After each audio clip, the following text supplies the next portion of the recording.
Kita akan melihat firman Tuhan. Khotbah ini saudara khotbah berseri.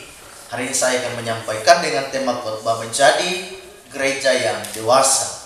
Di seri pertama kita akan mengambil di ayatnya yang ke 1 Tesalonika pasalnya yang ke-2 ayatnya yang ke-13,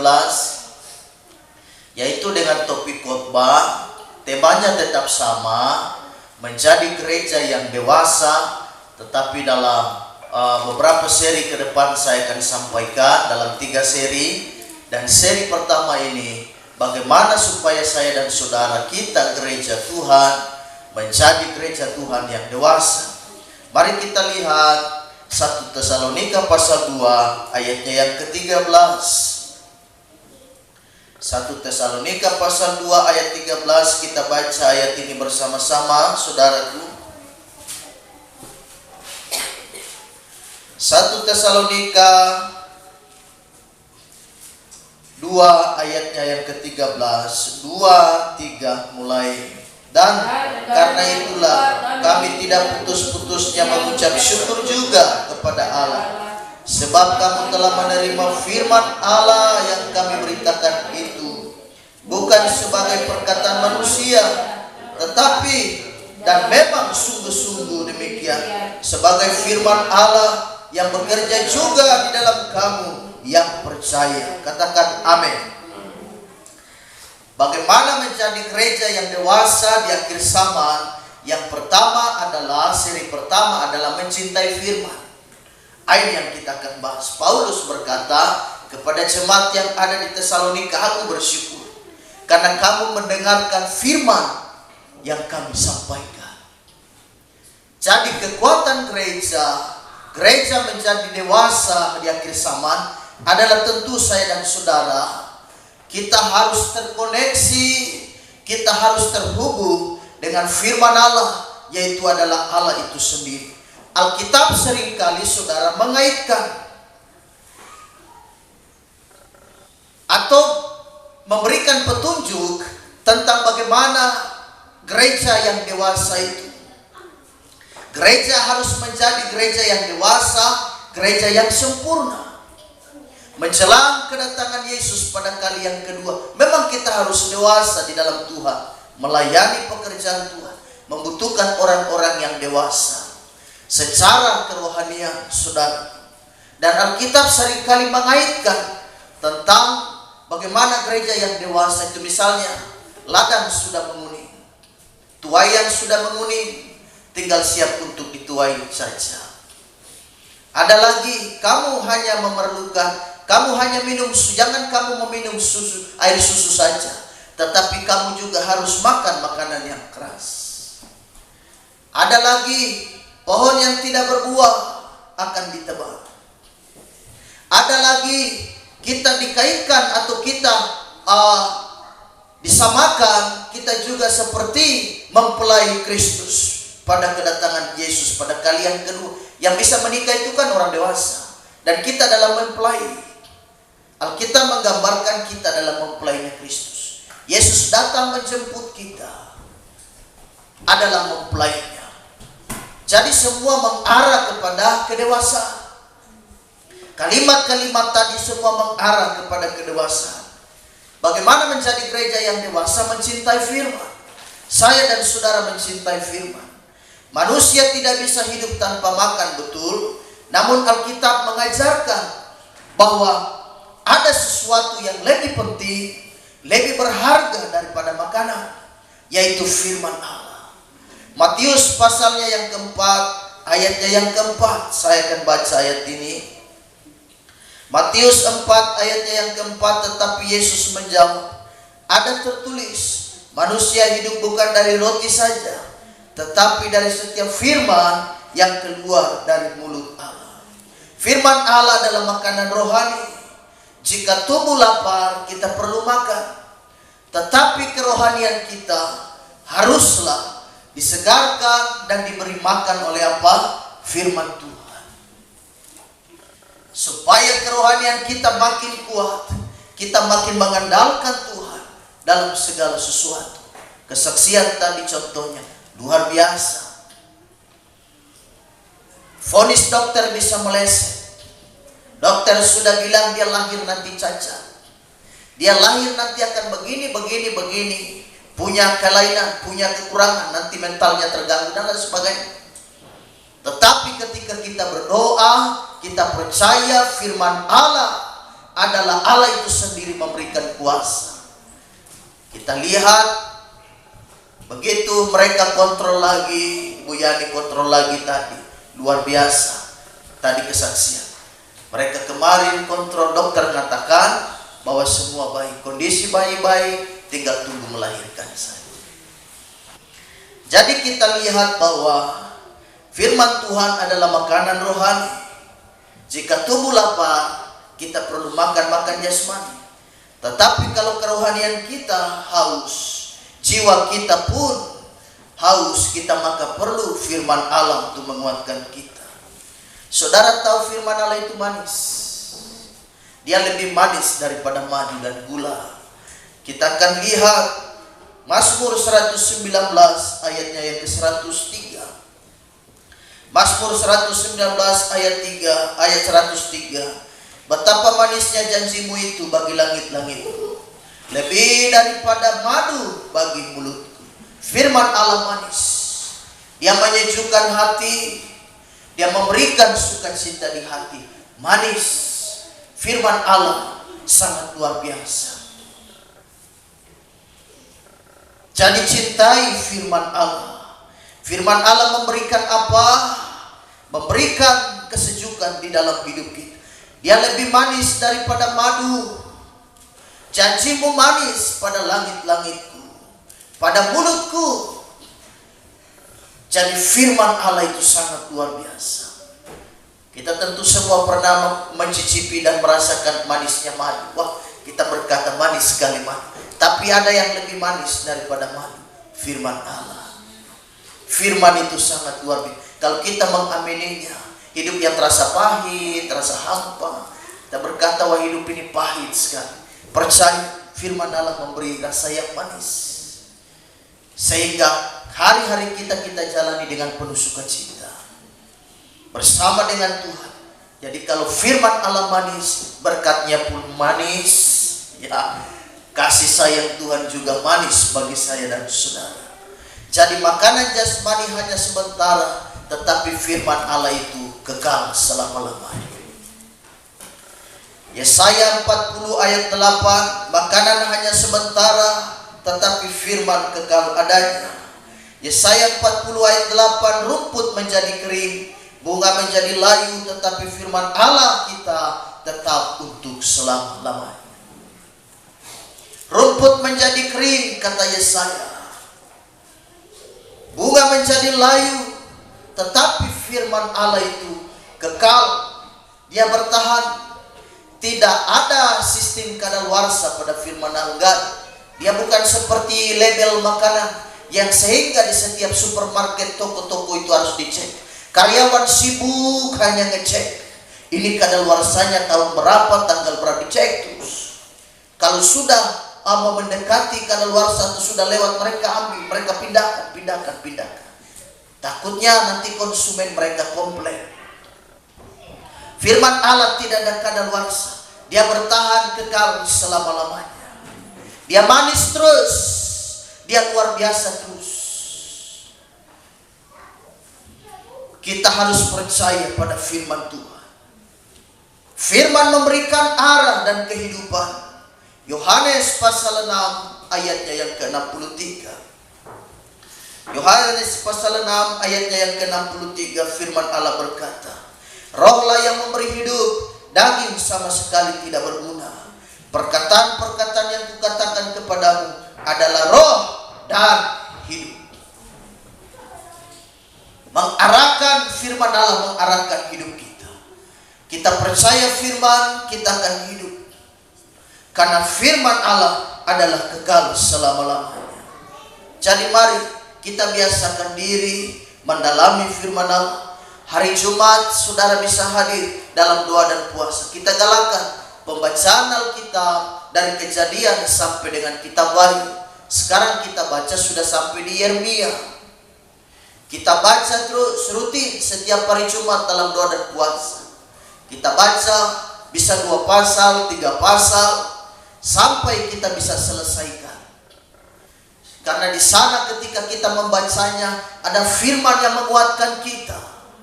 Saat kita datang doa puasa, kita mungkin punya masalah, kita mungkin punya pergumulan, tapi begitu baca firman Allah, wah kita dikuatkan. Karenanya tidak heran kalau ada jemaat membaca Alkitab, saat lagi doa mereka bisa meneteskan air mata. Kenapa? Karena firman Allah itu punya kuasa. Dia bisa menyentuh setiap hati kita. Firman memberikan arah pada langkah dan kehidupan kita. Jadi bayangkan, jika saya dan saudara saja manusia, ada orang bisa makan 3 kali sehari, pagi, siang, dan malam. Tetapi bayangkan kalau mereka tidak ada waktu untuk firman Allah. Orang bisa makan 3 kali sehari, belum ditambah dengan snack-snack yang sudah makan tapi masih ada snack, masih ada cemilan-cemilan yang dia makan. Sehingga tidak heran jika seperti ini, maka tubuhnya montok tetapi rohaninya rontok. Tubuhnya terlihat gemuk tetapi rohaninya kurus. Rohaninya kering, saudara. Dia gampang kecewa, dia gampang marah, dia gampang frustasi, dan dia gampang tinggalkan Tuhan. Kenapa? Badan saja yang gemuk, tapi rohani kurus. Tubuh fisik jasmani montok, tetapi rohani sebenarnya rontok. Jadi kalau untuk tubuh saja kadang kita memberi makan luar biasa. Kita bisa makan 3 kali sehari, belum lagi ditambah dengan snack, ditambah lagi dengan buah. Sudah makan, kita tambah makan buah lagi. Orang berkata, kakak kau sudah makan tadi. Iya, ini kan cuci mulut istilahnya. Tambah pisang, tambah buah apel dan lain sebagainya. Ditambah lagi dengan salad buah. Haleluya. Tetapi kenapa untuk kerohanian kita? Jadi kerohanian kemudian menjadi kerdil. Karena yang kita urus hanya tubuh jasmani. Yang kita beri makan hanya tubuh jasmani saja. Sehingga tubuh jasmani ini sehat, tetapi rohani sakit. Ada masalah, sedikit-sedikit mau tinggalkan Tuhan. Ada persoalan, sedikit-sedikit mau menyesal. Sedikit-sedikit mau tidak ibadah. Sedikit-sedikit tidak mau melayani. Rohani kurus, rohani kering, gampang kecewa, gampang putus asa, gampang mau bunuh diri.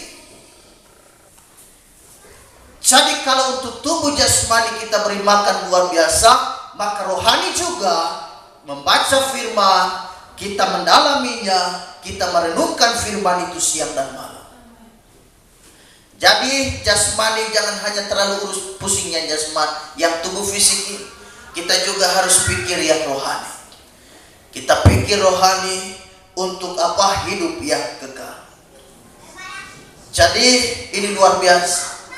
Kita harus beri makan pada kerohanian kita juga, sama seperti saudara memberi makan pada tubuh. Ada waktu saudara harus baca firman. Saudara harus merenungkan firman itu siang dan malam, supaya kita diberi kekuatan. Jadi tetap sukacita melayani Tuhan. Haleluya. Jangan hari Minggu saudara garuk-garuk kepala, melayani lagi. Ibadah lagi. Istri bilang, Pak bangun, temu pisau. Sembayang lagi. Garuk-garuk kepala. Padahal tidak ada ketombe. Kau baru pakai sampo clear 4 bungkus tadi. Kau berarti kepala bersih. Kenapa kau garuk-garuk kepala? Jadi harus sukacita. Kalau kita melangkah ke rumah Tuhan, jadi kita mencintai firman. Kita harus terapkan istilah no Bible, no breakfast. No Bible, no lunch. No Bible, no dinner. Tidak baca Alkitab, tidak sarapan. Tidak baca Alkitab, tidak makan siang. Tidak baca Alkitab, tidak makan malam. Jadi saya dan saudara merenungkan firman itu siang dan malam. Yang kedua, bagaimana supaya kita menjadi gereja yang dewasa? Mencintai firman lebih dari makanan, itu yang pertama. Dan yang kedua, mencintai firman melebihi dari harta dan uang. Mencintai firman melebihi makanan, lebih daripada makanan. Dan yang kedua, mencintai firman melebihi daripada harta dan uang. Firman Tuhan memiliki nilai yang jauh lebih berharga daripada emas, perak, dan permata. Karena harta gampang dicari, harta gampang habis dan bilang dicuri orang. Tetapi kalau kau punya firman, siapa yang sanggup mencuri firman pada hatimu? Siapa yang bisa mencuri? Setan saja nggak sanggup. Setan mendekatimu, kau tinggal katakan saja, dalam nama Yesus aku perintahkan kau pergi. Dia lari, dia takut. Sebab kita adalah orang-orang yang hidup di dalam firman. Orang yang hidup dalam firman tidak gampang kecewa. Betul ada masalah, tetapi dia tetap bertahan. Siapa bilang tidak ada masalah? Kita semua punya pergumulan. Tapi kenapa saya dan saudara bisa datang ibadah cari Tuhan? Patokan kita satu, pada Tuhan kita temukan jalan keluar. Pada Tuhan saya dan saudara temukan kesembuhan. Pada Tuhan saya dan saudara temukan mujizat. Pada Tuhan saya dan saudara temukan yang namanya sukacita itu. Sehingga yang tadinya kecewa, yang tadinya gundah gulana dan tidak punya pengharapan, kini semangat bangkit, sukacita menghiasi wajah. Kenapa? Karena kita hidup di dalam firman. Mencintai firman melebihi harta, lebih daripada harta dan uang. Kita lihat Mazmur 119 ayat 72. Taurat yang kau sampaikan adalah baik bagiku, lebih daripada ribuan keping emas dan perak. Dengar Taurat yang kau sampaikan kepadaku, kata Daud, itu sangat baik. Dia melebihi apa? Melebihi keping emas dan perak. Firman nilainya sangat luar biasa, lebih daripada apapun.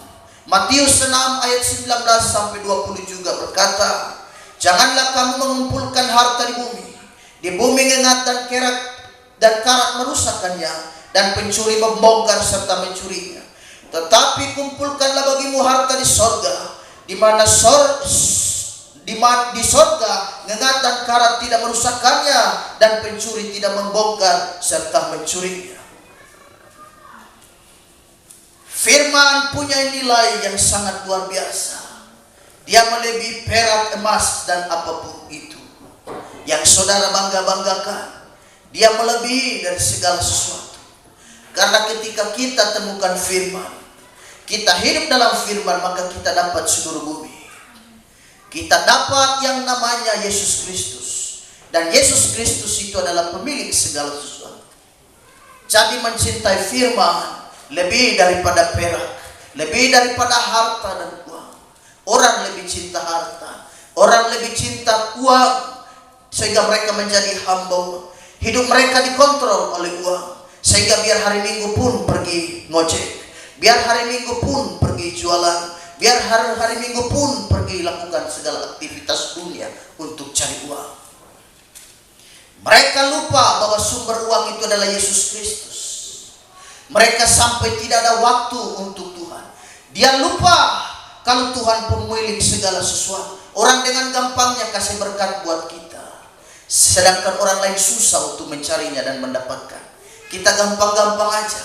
Asalkan saya dan saudara kita hidup di dalam firman dan kita adakan waktu untuk Tuhan. Kita harus punya waktu untuk Tuhan. Orang begitu terlalu cinta uang sampai tidak ada waktu lagi untuk segala hari dia pakai untuk dia cari uang. Sampai dia lupa kalau ini hari Minggu. Hari ini adalah harinya Tuhan. Dia tidak sadar bahwa Tuhan yang punya berkat itu. Sehingga biar lagi dia banting tulang peras keringat cari berkat. Berkat rasa susah. Dia mencarinya dengan terseok-seok, termiring-miring mencari berkat. Sedangkan bagi si anak Tuhan dengan mudahnya dia temukan berkat. Jadi harus punya waktu. Saya dan saudara luangkan waktu untuk mencari Tuhan. kita harus percaya kepada Tuhan. Firman Allah memberikan kekuatan bagi kita. Ini sama seperti seorang pengusaha. Ketika dia lagi bangkrut, usaha tutup, semua aset dijual, bayar hutang dan lain sebagainya, putus asa dan terpuruk hidupnya. Tetapi begitu dia baca firman Allah, dia temukan kalimat langit dan bumi akan berlalu, tapi firman-Ku tinggal tetap. Si pengusaha ini kan imannya dibangkitkan. Dia menarik kesimpulan, Tuhan terima kasih untuk firman. Usahaku boleh bangkrut, bisnisku, usahaku semua bisa bangkrut, tetapi firman Allah tidak akan bangkrut. Usaha manusia boleh bangkrut dan tutup, tetapi firman Allah tidak akan pernah bangkrut. Dia hidup terus, dia jaya terus. Asal kita percaya. Orang lain bisa gulung tikar, kata istilah artinya bangkrut, tapi kita gelar buka tikar baru. Kenapa? Karena Tuhan beserta dengan kita. Orang lain boleh susah mencari berkah, bagi kita tidak susah tuh. Sejauh saya dan saudara percaya kepada Tuhan, kita masih dipelihara Tuhan sampai hari ini. Orang berkata hidup sekarang susah kakak, cari makan saja susah. Enggak tuh, kita makan cukup. Kita dipelihara Tuhan. Anak-anakku bisa makan, cucu-cucuku bisa makan, seluruh keluargaku bisa makan dan cukup. Kami puji Tuhan. Kami sampai hari ini dipelihara Tuhan. Asal kita hidup di dalam pengenalan akan Tuhan. Jadi cintai firman lebih daripada harta maupun uang. Kita perlu uang. Kita membangun gereja dengan uang. Kita beli lampu dengan uang. Bahkan kita beli Alkitab pun pakai uang. Kita perlu uang. Tapi uang bukan menjadi segalanya bagi kita. Kita punya Yesus. Kita punya firman. Firman di atas segala sesuatu. Firman yang harus kita tempatkan dan kita tahu. Lebih daripada harta kita. Harta tidak bisa dibawa mati. Jadi kita lihat ini, harta dan uang. Kita harus mencintai firman. Jadi adakan waktu. Hari Minggu kita cari Tuhan. Haleluya. Hari Minggu tutup kios. Kita tutup dulu. Bilang kita hari ini mau cari Tuhan. Kita tutup dulu. Allah tidak kekurangan cara untuk memberkati. Kita menyimpan semua perkakas usaha kita. Semua nelonka, semua kita simpan. Usaha-usaha kita semua kita tutup dulu. Kita bilang hari ini kita mencari Tuhan. Kita perlu Tuhan. Hidup ini perlu Tuhan. Uang bisa membeli rumah, tapi uang tidak bisa membeli nyaman tinggal di rumah. Uang bisa membeli makanan yang enak, tapi uang tidak bisa beli selera makan. Uang bisa beli kasur yang empuk, tapi uang tidak bisa beli nyenyaknya tidur yang nyenyak. Uang, dengan uang kita bisa pergi kemana saja, kecuali ke sorga nggak bisa. Jadi kita harus hidup di dalam firman. Dalam firman Allah. Biar kita nggak kaya-kaya amat, kita hidup biasa saja. Kita bisa tidur sono, kita bisa makan. Nasi kosong pun terasa nikmat bagi kita. Asal kita hidup tinggal di dalam firman Allah. Tidak perlu kata yang harus berlimpah. Yang sederhana saja sudah puji Tuhan luar biasa. Kita sudah mensyukurinya. Asal kita punya Tuhan di dalam hati kita. Yang berikut, yang terakhir. Bagaimana supaya menjadi gereja yang dewasa? Kita harus bersemangat menerima firman. Saudara bersemangat terima firman, haleluya. Harus semangat, ada sukacita. Saya bilang, bah, hari ini aku terima firman Tuhan. Hari ini aku mau dengar khotbah, haleluya. Aku sukacita untuk terima firman Tuhan. Firman Tuhan diterima dengan semangat, dengan sukacita, maka iman pasti bangkit. Tapi kalau kita mendengarnya juga dengan bosan, jadi yang berikut kita harus bersemangat menerima firman. Kita harus bersemangat.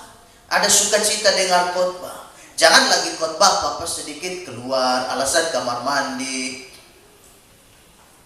dikit-dikit keluar, akhirnya nggak balik-balik, dia kembali masuk ke dalam gereja, ambil tas dan pulang, sudah tidak balik-balik lagi. Jadi kita harus mencintai firman Allah lebih daripada apapun. Kita bersemangat menerimanya. Mazmur 119 ayatnya yang ke-24. Mazmur 119 ayat 24, ya peringatan-peringatanmu menjadi kegemaranku, menjadi penasehat-penasehatku. Peringatan-peringatan Tuhan, janji-janji Tuhan, firman Allah menjadi kegemaranku, bersukacita, menjadi kegemaran, menjadi hobi, menjadi kebiasaan yang baik, mencintai firman.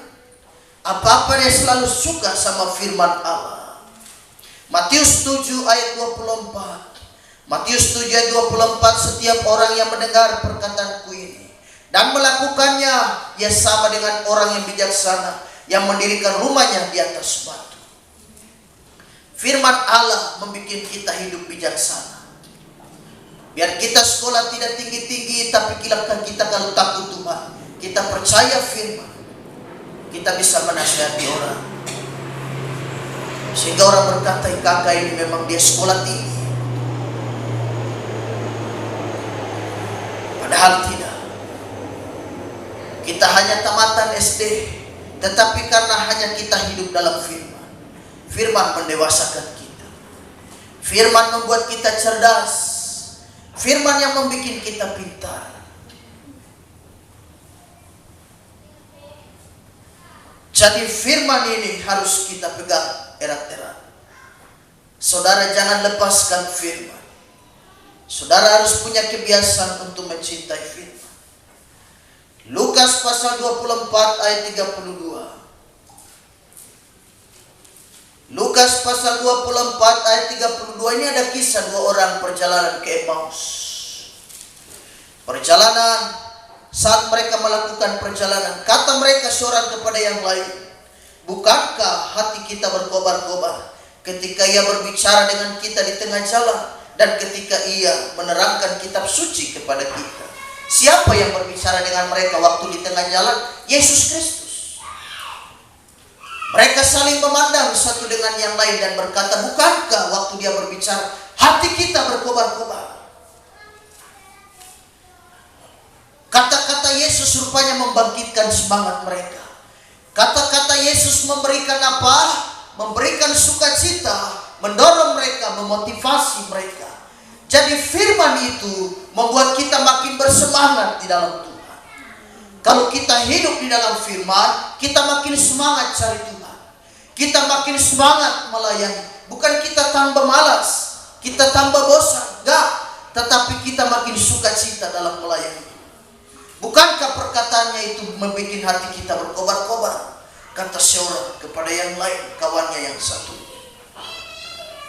Kata-kata Yesus mendorong kita untuk kita hidup lebih maju. Ini seperti tanah, firman Allah itu. Ketika kita terima, hati kita itu seperti tanah yang kering. Waktu musim kemarau yang panjang, hati kita kering sekali. Tapi begitu firman Allah masuk, dia seperti air hujan yang memberikan kesuburan pada tanah itu, memberikan kesegaran pada hati. Kecuali hati itu sudah tersumbat, tertutup dengan batu yang keras, sehingga air tidak akan bisa masuk. Kalau hati sudah keras, hati sudah tidak cinta lagi kepada Tuhan, ini bahaya. Jadi jaga sikap hati kita. Hati kita kering, kita memerlukan dan kita butuh firman Allah. Firman Allah menjadi kekuatan kita orang percaya. Saudara dengar, firman Allah tidak akan pernah hilang kuasanya. Tinggal sikap hati kita yang kadang berubah-ubah untuk menerimanya.